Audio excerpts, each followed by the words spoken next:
Ok, on va parler des rumeurs qui concernent les iPhone 17 et iPhone 17 Pro qui seront logiquement présentés début septembre. Déjà, côté gamme, assez facile, iPhone 17, iPhone 17R, un tout nouveau, iPhone 17 Pro et iPhone 17 Pro Max ou alors iPhone 17 Ultra. Sauf que le nom pourrait changer pour correspondre avec les OS et plus spécifiquement iOS logiquement, iOS 26.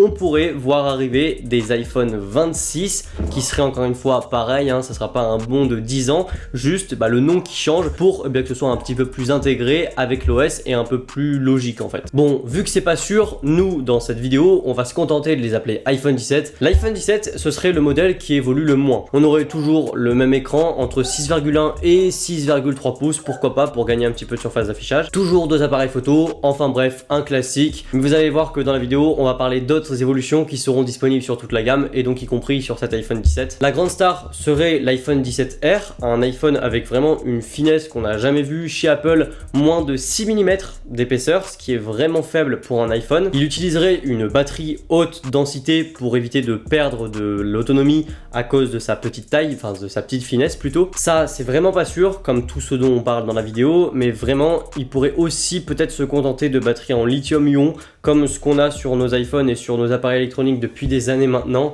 Mais bon, sur un format comme ça, je trouve que c'est pas très approprié. Il faudrait qu'ils innovent au niveau des batteries. Bon, un truc qui va vraiment vous plaire et qui peut-être vous freiner à l'achat de l'iPhone 17 ou d'un iPhone 17R, des iPhones classiques en général, c'était l'écran qui était encore sur du 60 Hz. Là, l'iPhone 17 commencerait direct avec un écran 120 Hz, exactement les mêmes qu'on retrouve sur les iPhone Pro. Bon, justement, on peut parler des iPhone 17 Pro Max, le haut de gamme. Il serait, lui, par contre, plus épais que l'iPhone 16 Pro Max. La Dynamic Island, la petite pilule, serait spécifiquement plus petite sur ce modèle, l'iPhone 17 Pro Max ou l'iPhone 17 Ultra. On aurait une sacrée batterie, un record sur les iPhones, dans les 5000 mAh à la place des 4600 qu'on a aujourd'hui sur les iPhone 16 Pro Max. C'est vraiment le dos qui va changer de ces iPhone 17 Pro et 17 Pro Max. On aurait la partie, le module photo qui s'étendrait sur tout l'iPhone, sur toute la largeur de l'iPhone pour avoir plus de place pour mettre des meilleurs capteurs photo. Mais ce serait aussi un bon moyen de ne pas déséquilibrer l'iPhone quand il est posé sur une table. Bon, côté zoom optique, alors l'iPhone 15 Pro Max avait introduit le zoom optique x5. Avec l'iPhone 17 Pro Max, Apple devrait faire légèrement retour en arrière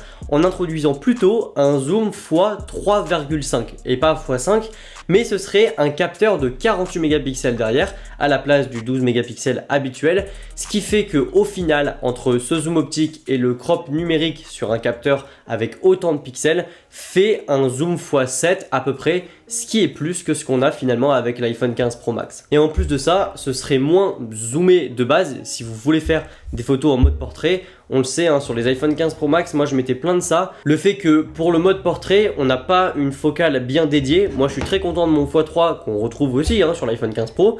Mais du coup sur l'iPhone 15 Pro Max, le x5 était vraiment trop proche. Donc là c'est un bon entre-deux. En parlant de retour en arrière un petit peu, le titane serait pas forcément le meilleur matériau pour compenser la chaleur qui est produite par nos appareils électroniques et nos iPhones plus particulièrement. Et on aurait à la place de l'aluminium sur les 4 modèles.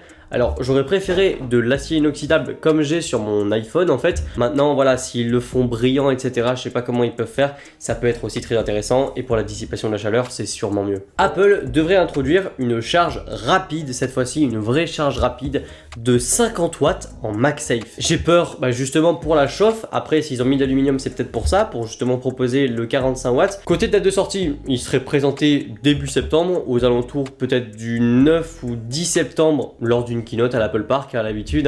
Et puis côté date de sortie, sûrement une semaine ou peut-être deux après, le 24 septembre. Enfin voilà, j'espère que cette vidéo vous a plu, une vidéo à l'ancienne, un peu plus détente, un peu plus cool moi aussi de mon côté à tourner. Si c'est le cas, dites-le moi dans les commentaires, likez la vidéo, partagez-la et puis aussi abonnez-vous à ma chaîne pour la faire découvrir à plus de monde comme toujours. Moi je vous dis à la prochaine pour une nouvelle vidéo. Il y aura moins de vidéos là, je vais partir en vacances cet été donc ce sera un petit peu plus calme. Mais voilà, profitez de vos proches, passez aussi de bons moments de votre côté. Moi je vous dis à la prochaine pour une nouvelle vidéo. Allez, salut!